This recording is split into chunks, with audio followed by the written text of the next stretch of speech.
उदयपुर शहर से कांग्रेस विधानसभा प्रत्याशी प्रोफेसर गौरव वल्लभ से आज खास बातचीत चुनाव को लेकर।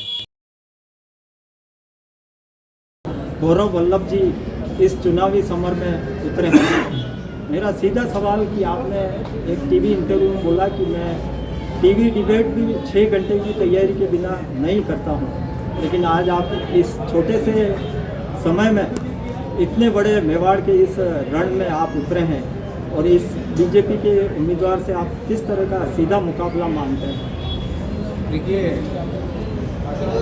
मुकाबला मैं उनसे बिल्कुल नहीं मानता हूँ, क्योंकि उनकी स्वयं की पार्टी उनको हराने के लिए आती है। मेरा अभी ध्येय उदयपुर में रोजगार के नए अवसर कैसे सृजित किए जाए, इस पर मेरा ध्येय उदयपुर में महिलाओं का सम्मान और कैसे बढ़ाया जाए, उनका स्वाभिमान, उनको सशक्त और कैसे बनाया जाए, इस पर है। मेरा ध्येय उदयपुर के पर्यटन उद्योग पर है, उदयपुर की माइनिंग उद्योग पर है। मेरा ध्येय उदयपुर को pharma hub, technology hub, education hub बनाने पर है। मेरा ध्येय उदयपुर में पर्यटन के जो फुटफॉल्स हैं उसको बढ़ाने का।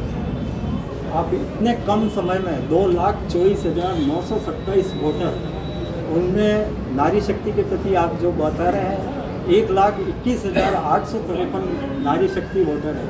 सीधा सवाल ये कि नारी शक्ति आपको वोट क्यों दे? आपका ऐसा और क्या विजन है? देखिए, सबसे पहले तो मैं कांग्रेस का विजन बताता हूँ और फिर शहर के प्रति मेरा विजन इस सवाल के प्रति। पूरे देश में 500 रुपये का सिलेंडर कहाँ मिल रहा है सिवाय राजस्थान में।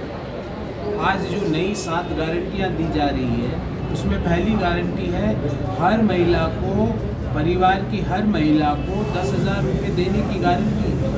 और ये छोटी बातें नहीं, इन बातों से नारी का स्वाभिमान और सशक्तिकरण दोनों बढ़ता है।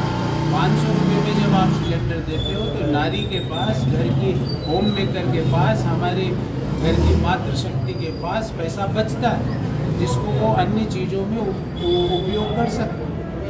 पूरे देश में हर कॉलेज जाने वाले बच्चे या बच्ची को टैबलेट या लैपटॉप देने का काम कौन कर रहा है? कांग्रेस की सरकार कर रही है। पूरे देश में हर बच्चे को अंग्रेजी शिक्षा, इंग्लिश माध्यम की शिक्षा मुफ्त में देने का गारंटी कौन दे रहा है? कांग्रेस की सरकार दे रही है। फिर आप कहें कि आपका क्या है? मेरा ध्येय, मैं अपना जन संकल्प पत्र उदयपुर का बना रहा हूँ, जो अगले सप्ताह भर में लेके आऊँगा। उसका पहला ध्येय रोजगार पे होगा, उसका दूसरा ध्येय महिलाओं के सशक्तिकरण और स्वाभिमान पर होगा, उसका तीसरा ध्येय उदयपुर में इंफ्रास्ट्रक्चर, आधारभूत ढांचा, उदयपुर में पर्यटन उद्योग और उदयपुर के माइनिंग उद्योग को बढ़ाने पर होगा। क्योंकि पिछले 20 साल में अगर उदयपुर में विकास हुआ है तो 2 चीज़ों का हुआ है, सड़क पे गड्ढों का और जनप्रतिनिधियों के नेताओं के मन में, दिमाग में झूठ। लेकिन 2 दशक से इस सीट पर बीजेपी का वर्चस्व रहा है और 3 दशक से नगर निगम बोर्ड उनके आधित्य रहा है। इस संदर्भ में आप क्या कहना चाहते हैं? देखिए, हम कांग्रेस पार्टी के कार्यकर्ता मिलके ये चुनाव तो जीत ही रहे, पर आज उदयपुर के भारतीय जनता पार्टी के पदाधिकारी मेरे से आके मिलते हैं और कहते हैं सर हम आपके साथ हैं, आप ये चुनाव भारी बहुमत से जीतोगे। तो हम कांग्रेस के कार्यकर्ता हम सब मिलकर 10-20 हज़ार से ये चुनाव जीत रहे थे। अब भारतीय जनता पार्टी के भी नेता चाहते हैं कि कांग्रेस ही चुनाव जीते, क्योंकि भारतीय जनता पार्टी के नेताओं को लगता है कि सबसे पहली चीज़ उनके दिल में है तो उदयपुर का विकास है। हम सब शहरवासियों के लिए सबसे पहला शब्द है तो वो है उदयपुर फर्स्ट। तो जब उदयपुर फर्स्ट, तो सबसे पहले भारतीय जनता पार्टी के नेता मुझे आके कहते हैं सर आप ही उदयपुर को आगे ले जाने की शक्ति, सामर्थ्य और आपके मन में दृढ़ इच्छा है उसको ले जाने की। जो दूसरे जो कैंडिडेट हैं उनके बारे में ज़्यादा मैं टीका टिप्पणी करना उचित नहीं है, पर उनको ना तो उनके पास विज़न है, ना उनके पास संकल्प है। वो सिर्फ भारतीय जनता पार्टी के नाम पे वोट मांग रहे हैं। मैं उदयपुर के विकास, नौजवानों को रोजगार, महिलाओं के सम्मान के नाम पे वोट मांग रहा हूँ।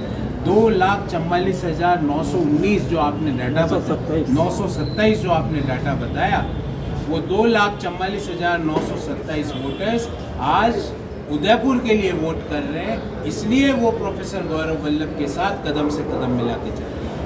यह टूरिस्ट नगरी है, विश्व पर्यटन पर सशक्त हस्ताक्षर कर चुकी है। क्या टूरिस्ट नगरी के अलावा इस शहर को मेडिकल हब या कोटा की तरह शैक्षणिक हब में भी परिवर्तित किया जा सकता है? देखिए, हमारे को सबसे पहले हमारे पास अपार संभावनाएं है। दुनिया का मेडिसिन हब बनेगा, फार्मा हब, क्योंकि फार्मा के लिए यहाँ की जलवायु बड़ी उपयोगी है। दूसरी, हमारे पास अपार संभावना है पूरे राजस्थान क्या पूरे हिंदुस्तान में ऐसा कौन सा छोटा शहर है, मेट्रोस की बात नहीं कर रहा, जहाँ 6 मेडिकल कॉलेज, एक नहीं 6, उन मेडिकल कॉलेज को विश्व स्तरीय बनाना, नए मेडिकल कॉलेजेस को खुलवाना। हमारे यहाँ एक तो मोहनलाल सुखाड़िया साहब के नाम की यूनिवर्सिटी जो कि राज्य सरकार की यूनिवर्सिटी और 4 प्राइवेट यूनिवर्सिटीज़, उनको उनके ऐसे उन यूनिवर्सिटीज़ में ऐसे कोर्सेज खुलवाना जो नए रोजगार को उत्पन्न करें।